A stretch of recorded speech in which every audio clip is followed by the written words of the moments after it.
seen him inside of a truck. Well, this guy got me starting to go to our chapel services weekly. And through that chapel service, we started working with a Korean orphanage. And so we got to work with a lot of kids and serve a community there. Further on, like Pastor Brown talked about, is actually something I was going to talk about. In 2005, I was in Iraq, and my wife had started going to Beautiful Savior Lutheran Church in Clarksville, Tennessee. She said, "You've got to come to this church. You've got to meet Pastor Brown." Like all good husbands do, I said, "Yes, dear." I came home, I met him, I went through Bible information classes. I think the first time we talked, we really talked about, hey, do you guys have a softball team?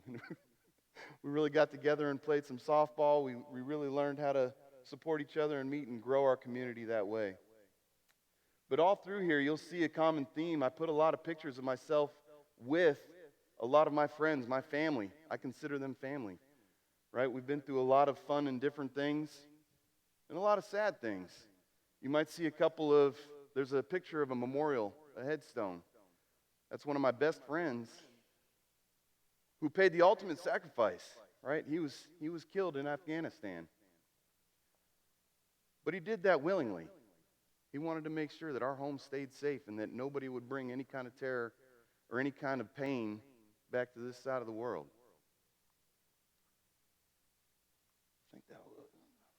I had some notes that I wrote. I want to make sure.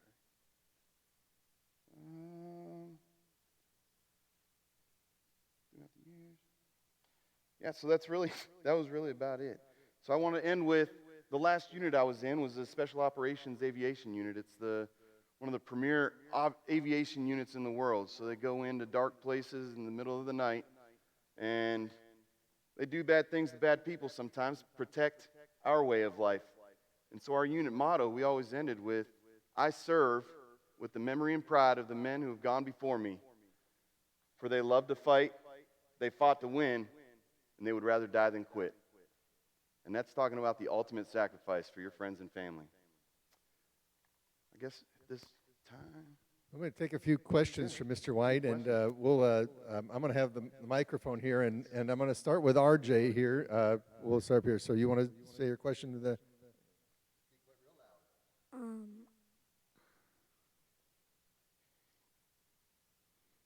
Did you fly in helicopters? Did I fly in helicopters? I did fly in helicopters. I think there were a couple pictures up there of helicopters. I got to fly in them, and I got to jump out of them. Yeah, really fun. Okay, we're going to go over here to try in the second grade here. Philemon Herman, you have a question? Did you fight in a big war? I did fight in a big war. I fought in two big wars, one in Afghanistan and one in Iraq. And I've gone 6 times, 4 to Afghanistan and 2 times to Iraq. Were you a Navy general? I was not a general. What was your rank, Mr. White? If you could tell us a little bit about that. Yeah, I actually did mean to start with that. That was the first line in my bio that I wrote on my script. So I ended up as a Chief Warrant Officer 4 in the United States Army. So they called me Chief. That was just my name. They called me Chief. I started as a mechanic, and I ended up as a maintenance technician. So anything that could break, as long as it didn't fly, anything that could break, trucks, trailers, generators, weapons, night vision goggles, radios, anything that could break was my job to make sure that it got fixed so that our unit could continue to fight. Okay, thank you. Ethan. I have 3 questions. Okay. How many enclosed deaths have you faced in the wars? Any like close encounters or times you almost die? It's dangerous, I guess. I don't know if you're going to... I don't know. I've never thought about the number of times. But probably quite a few. Okay. Yeah. All right. Well, Yep. We'll go on to Tom. What kind of food did you eat? What kind of food did I eat? I saw somebody eating pizza in one of those pictures. Yeah, so some of the pictures you might have seen, I want to throw in some fun pictures, right? So one of them you might have seen me eating pizza. Did anybody see that picture? Okay. What I like to call that is pocket pizza. If you noticed, I was laying in a field, and there's a bunch of strings and stuff. Well, I had just finished jumping out of a helicopter, and I parachuted down to the ground, And I landed and I was hungry, so I took the pizza out of my pocket and I ate it. Pocket pizza. That's my pocket pizza. Yeah. We'll come over to this side here and try to get around a little bit more. Peyton. What was your favorite part about training? My favorite part about training. Oh, it's so hard to think about the favorite part. I love tough, demanding training, so the Army was full of it. I got to do all kinds of things. I got to rappel down buildings, jump out of airplanes, and even though I was fixing trucks, they would say, hey, when I was a brand new private in Korea, who wants to go to a demolition range and blow stuff up? So I got to go play with explosives. And they said, who wants to go throw grenades? And I said, I want to throw a grenade. So I got to go throw grenades. Have you ever seen, I know some of you probably play video games, anything that looks like this and it shoots a rocket out, right? Some rocket launchers, so they call them AT-4s. They said, does anybody want to go shoot rockets? And I said, yes, I would love to go shoot rockets. So instead of fixing trucks that day, I got to go blow up the side of a mountain in Korea. Yeah. All right. Let's go to Mr. Davis here. What place did you serve in? What, I'm sorry? You, What places did I serve in? So I started in Korea. Why is this playing music? Why is this playing music? Sorry, guys. I don't know how that started. So the place I served in, I started in Korea, and then I was in Fort Drum, New York, Fort Belvoir, Virginia. Fort Drum? Oh, yeah. Glad to be in Texas, right? Fort Drum is very cold. And Fort Campbell, Kentucky twice. And then overseas, I was in Afghanistan, Iraq, Kuwait. Yeah, that's about all the places that I served. okay. Zach? What gun did you shoot? What guns did I shoot? I shot AT-4s. I shot M16s, M4s. So like maybe you say like an AR-15 or something. Maybe you see on TV or on video games. Pistols. I've shot big machine guns. I think there was a couple. That's an M4 right there. I think that you saw I was sitting on the ground shooting a big 50 cal machine gun, 50 caliber machine gun. Grenade launchers. What made you want to join the Army? What made me want to join the Army? Honestly, I was sitting around bored and I said, I don't know what I'm going to do with my life, right? I just kind of, I was at a point where I wasn't sure what was next for me. College just didn't feel right at the time. And so I said, I'm going to join the Army. I'm going to join and I'm going to do 3 years. I'm going to learn. I always want to learn how to fix my car, so that's why I joined as a mechanic. And so I joined as a mechanic. I said, I'm going to do 3 years and I'm going to go back home. Well, then I started loving it. I got to go all around the world already in the first few years, and I got to eat a lot of good food. So I love eating food. But the Army said, hey, you got to watch what you eat. You got to stay in shape. So then I got out of the Army and I said, not anymore. I'm going to eat good food everywhere I go. But mostly just to learn a little bit about myself and see the world. And then I just stayed in because I wanted to continue serving and take care of my family. Can you speak Korean still? Can I speak what? Korean. Ooh, so I can speak a little Korean. I mean, that was 20-something years ago I was in Korea. So I remember how to say, let's see, kamsahamnida, chimanayo. So kamsahamnida is like, thank you, right? And chimanayo is you're welcome, right? Ajima, arashi. Yeah, I remember. All right, I'm sorry. What did you do? Well, like in the Army or something? What was the general's name? What was the general's name? Ooh, the general's name, there was a lot of generals. General Shinseki was the first Army chief of something that I served under. There was a lot of generals. Last year we had, remember, General Johnny Davis he was from Beautiful, and now Yep. he's, I don't know where he is now, but he spoke to us last year on a video, made a video for us. Okay, So, okay. yeah, so he was, yeah, so let's go right here. Is a bazooka real? I mean, there are real bazookas. I don't think they call them bazookas anymore, but the AT-4 was I don't even know what AT-4 stands for, but it shot rockets like a bazooka. I never got to use a flamethrower, but those look really cool. Where did you sleep? Where did you sleep? Where did I sleep? So a lot of really neat places. I'll tell you maybe my favorite place I slept.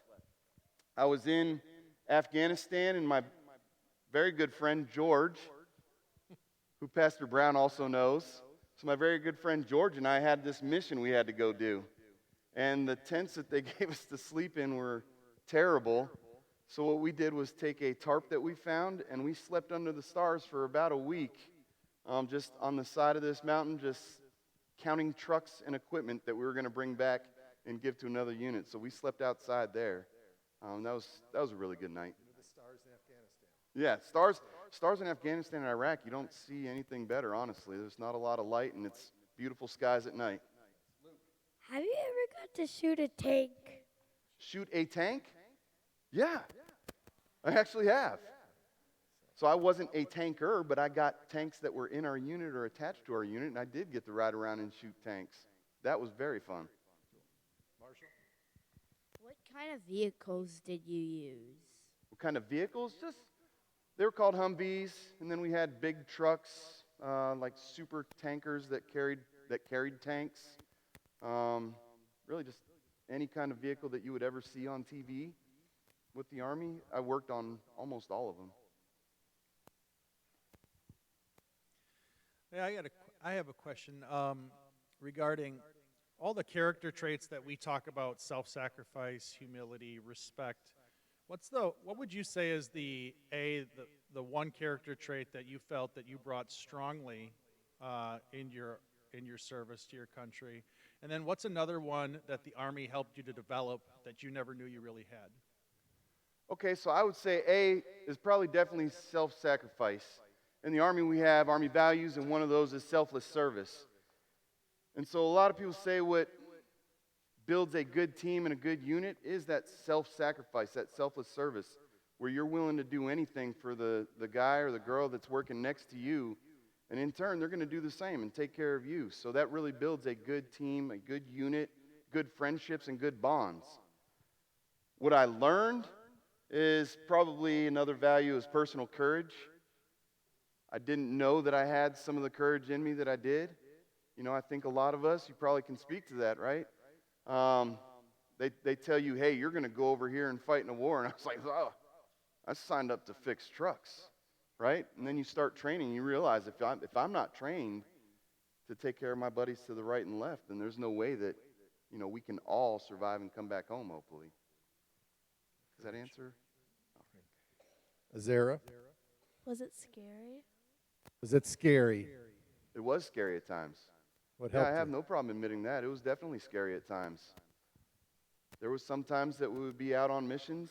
We would go on and something got destroyed. Sometimes a truck would get destroyed, and we had to go pick it up and drag it back to where we lived. And there would be intelligence guys telling us, be careful, there are people here, there are people there. And knowing that there are people there waiting for you is a scary feeling. It's a very scary feeling. But personal courage, a little bit of self-sacrifice, and you get through it all. Claire. Were you successful in any of your missions? Yeah, we were successful in most of our missions. It's a good question, right? Because ultimately that's what we want to do. We want to succeed in our missions. We were successful because we had a lot of really, really good people working together. If I don't take this question, I'll get in trouble. Do you still talk to or are close to the guys and women that you met when you were in Korea at the beginning of your Army? So career? in Korea, I still talk to one of the people that are in there. I'm friends with another one of them on Facebook, and we just kind of like each other's stuff sometimes. But yeah, I still talk to people from 23 years ago, and there's so many people from each of my deployments that we build such a tight bond, and some of the hardships that you go through, that they are my friends and family, and I've got them all over. Right there, if you could pause that one. So that right there, speaking about friends and family, this right here is our Night Stalker Memorial. So the unit that I retired from was the Special Operations Aviation Regiment. And this is our memorial to everyone who has fallen and paid the ultimate sacrifice for all of us. There were 96 names on that memorial on the back side. There's 96 names of dates and times that they had passed away. And so I like to leave that on. Could you tell us why you chose teaching as your profession after the Army, and what did you learn in the Army that really helps you now in teaching sixth grade math? Yeah. Not just math, but what do you tell us about that? So the reason I became a teacher is I retired, and a lot of my friends retired, and they wanted to go out and get these jobs. There's a lot of people that want to hire military people and pay them really well to do really high-paying jobs. But I didn't see any of them being happy. I loved serving my country. I loved serving my community. I've always volunteered and done a lot of other work. I've coached a lot of baseball and basketball, middle school age. And I said that if I had the chance, I really wanted to teach. I wanted to be able to work with middle schoolers and help influence them and hopefully help them, set themselves up to be good people, number one, and set up to be a good student in the classroom, number two. So it was just my way to continue serving. I wanted to serve our community. Clarksville, Tennessee had been very good to my family, really taking care of them for me while I was gone, and I found that as a way that I could give back to the community and serve those children coming up. All right, I'll ask you later how you discipline the kids, because I'd like to hear what you do to them. But I'm just To discipline the discipline. kids. Yeah, In my classroom? Yeah, no, you can tell me later on. Mr. Herman, I think maybe we want to dismiss our classes, and unless there's some more. Do you want to ask any questions? No? Okay. All right.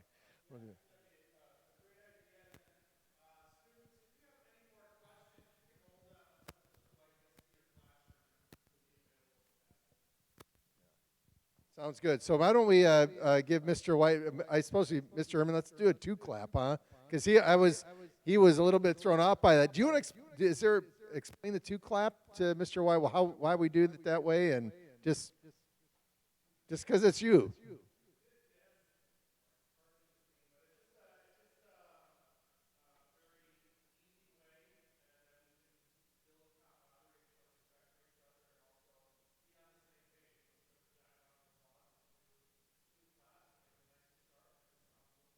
Okay, with that introduction, I'll say here's our shout out to Chief White.